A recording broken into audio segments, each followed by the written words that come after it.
पिछले दिनों कुर्मी का आंदोलन हुआ। रेल टेका डहरछे का आंदोलन में कई ट्रेनें प्रभावित हुई। रेल यातायात पूरी तरह से बाधित रहा।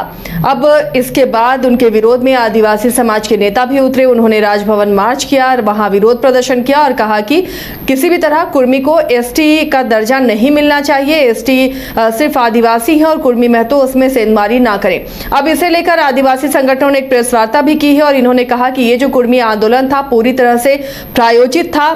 केंद्र की सरकार और बीजेपी की सरकार के मिली भगत की वजह से ये आंदोलन किया गया है। साथ ही उन्होंने सवाल भी किया है कि जिस तरह आजसू और जेल के साफ हो गया कि ये किसी जाति की राजनीति कर रहे हैं, उसी तरह जो बाकी राजनीतिक पार्टियां हैं वो भी क्लियर करें अपना स्टैंड कि वो किसके साथ है। क्या कुर्मी आंदोलन को वो सपोर्ट कर रहे हैं या फिर आदिवासियों के साथ हैं। इसे लेकर आज एक प्रेस कॉन्फ्रेंस की गई है। हमारे सहयोगी सौरभ जुड़े हुए ज्यादा अपडेट के साथ। सौरभ, ये मामला तूल पकड़ता हुआ जा रहा है। कुर्मी आंदोलन को लेकर आदिवासी संगठन अब काफी मुखर हैं और उन्होंने तमाम राजनीतिक पार्टियों से सवाल भी किया है कि आखिर वो किस तरफ है, ये स्टैंड वो क्लियर करें। आज क्या कुछ हुआ इनके बैठक में, इनके प्रेस कॉन्फ्रेंस में?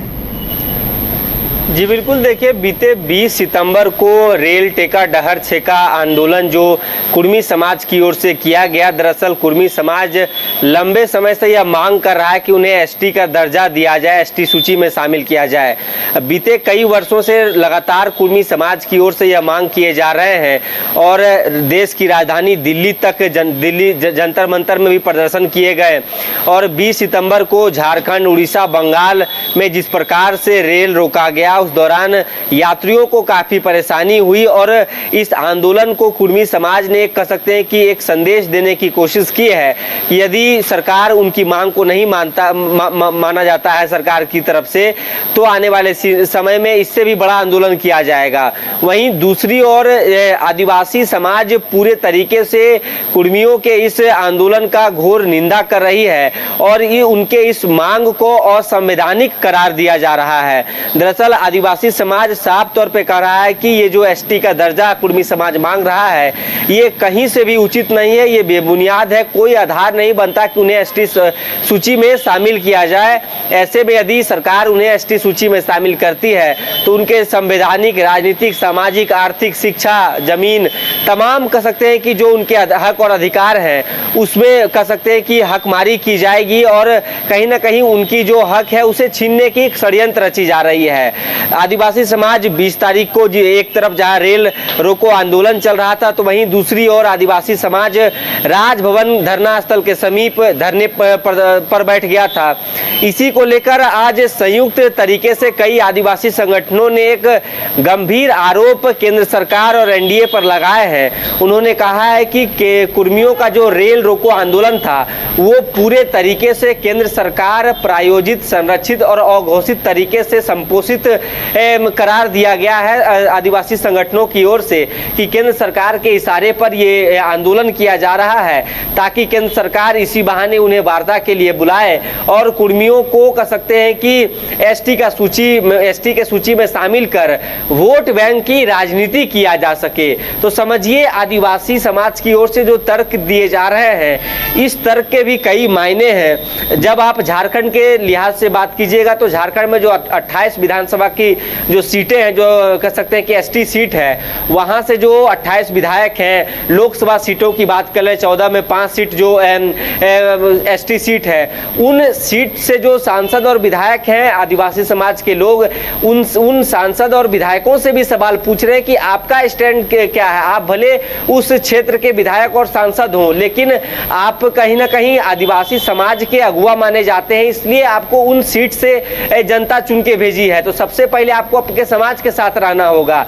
तो सवाल अब चारों तरफ से आदिवासी संगठन पूछ रही है कि केंद्र सरकार पर भी गंभीर आरोप लगाए गए हैं। यहां तक बातें कही गई हैं कि उस दिन कह सकते हैं कि पुलिस मूक दर्शक बनी हुई थी, आज तक एक एफआईआर दर्ज नहीं किया जाता है।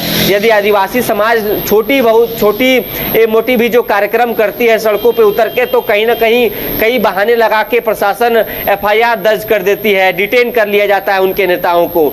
तो कहीं ना कहीं ये मामला अब तूल पकड़ते दिख रहा है और राजनीतिक दलों से भी आदिवासी संगठनों ने सवाल सवाल किया है कि चाहे बीजेपी हो, कांग्रेस हो, झारखंड मुक्ति मोर्चा हो, वो अपना स्टैंड क्लियर करे कि आखिर वो किनके साथ है। इस प्रकार से चुप्पी साधने से नहीं होगी।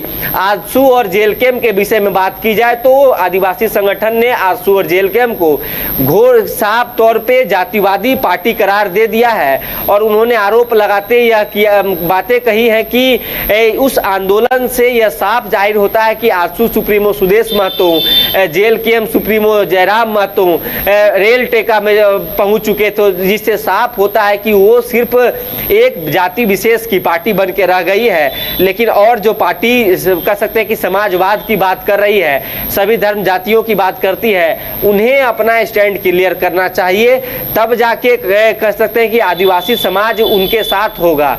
लेकिन मायने की यदि बात की जाए तो अब ये आंदोलन अब समझिए कि आप बहुत दूर जाने वाला है, क्योंकि चारों तरफ से राजनीतिक दल भी घिर चुका है और जिस प्रकार से आदिवासियों की जनसंख्या खासतौर पर झारखंड में, ऐसे में आदिवासी समाज इस मामले को लेकर चुप बैठने को नहीं देख रहा है और आज यह निर्णय भी लिया गया है कि आगामी 28 सितंबर को एक अहम बैठक होनी है और उस बैठक में निर्णय लिया जाएगा कि आगे की जो रणनीति होगी, आगे की जो आदिवासी समाज के आंदोलन होंगे, उसकी रूपरेखा कैसे तैयार की जाए, आगे के जो कार्यक्रम होंगे उन कार्यक्रमों में किस प्रकार से कुर्मी समाज का जवाब दिया जाएगा, सरकार, शासन प्रशासन और राजनीतिक दलों से कैसे सवाल जवाब किए जाएंगे। जी, यानी ये माना जाए सौरभ कि ये मामला इतना जल्दी ठंडा होता हुआ नजर नहीं आ रहा है। जहां कुर्मियों को आश्वासन मिला है गृह मंत्रालय से कि उनसे वार्ता की जाएगी, उनकी मांगों पर ध्यान दिया जाएगा, उसके बाद ये आंदोलन रोका गया है। वहीं आदिवासी समाज, आदिवासी संगठन भी अब इसे लेकर काफी मुखर है और मोर्चा खोला हुआ है। अगर बातचीत होती है आगे चल के कुर्मी समुदाय की तो एक बड़ा आंदोलन यहाँ आदिवासियों का भी दिखेगा। जी बिल्कुल, देखिए जिस प्रकार से अभी आप देख रहे होंगे कि कुर्मी समाज सड़कों पे उतर गया है, रेल रोको आंदोलन कर रहा है। यदि गृह मंत्रालय के आश्वासन के बाद वार्ता होती है और उस वार्ता में यदि कह सकते हैं कि यदि कुर्मी समाज के हित में कोई फैसले लिए जाते हैं तो कहीं ना कहीं झारखंड में आपको एक और आंदोलन देखने को मिलेगा और जाहिर सी बात है कि आदिवासी समाज और जो आदिवासी संगठन है वो आपको सड़कों पर उतरते दिखेंगे और यह भी हो सकता है कि आदिवासी संगठन की ओर से भी रेल रोको आंदोलन तक किए जा सकते हैं। और आदिवासी समाज के लोग सिर्फ और सिर्फ जवाब अपने नेता से चाह रहे हैं, यानी कि 28 विधायक और 5 जो सांसद हैं एसटी सीट से जो चुन के आए हैं, उनसे वो सबसे पहले जवाब चाह रहे हैं कि उनके समाज के जो अगुआ हैं, जो नेता हैं, वो आखिर इस आंदोलन को लेकर उनका स्टैंड क्या है। तो कहीं ना कहीं आदिवासी समाज भी पूरे तरीके से मूड बना लिया है और कुर्मी समाज के विरोध मोर्चा खोलने की जो स्थिति है वो अब कहीं ना कहीं सीधे तौर पे स्पष्ट होती दिख रही है। जी चलिए, शुक्रिया सौरभ इस तमाम जानकारी के लिए। तो फिलहाल आदिवासी संगठन भी इसे लेकर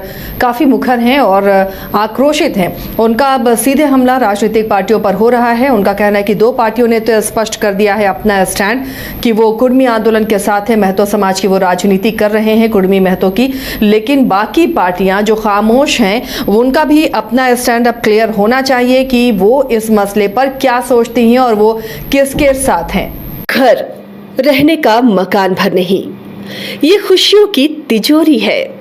दरवाजे पर दस्तक देता पड़ोस, खिड़कियों से उमड़ आता आसमां, तारों में उलझी ऐसी ना जाने कितनी दास्तां। कहती हैं चले डायमंड सिटी, एक सफर हम सफर के साथ अपने घर तक। Diamond city, life long bonding, 500 से ज्यादा खुशहाल डायमंड परिवार। जल्दी करें, सिर्फ 200 फ्लैट बाकी। आज ही बुक करें अपना आशियाना।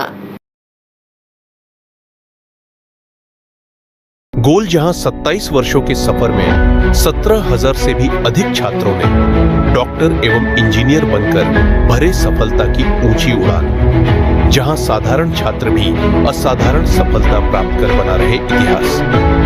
दूरदर्शी शिक्षाविद श्री विपिन सिंह के मार्गदर्शन में मेडिकल एवं इंजीनियरिंग के लाखों छात्रों के लिए आशा की किरण के रूप में गोल्ड रिजल्ट फैक्ट्री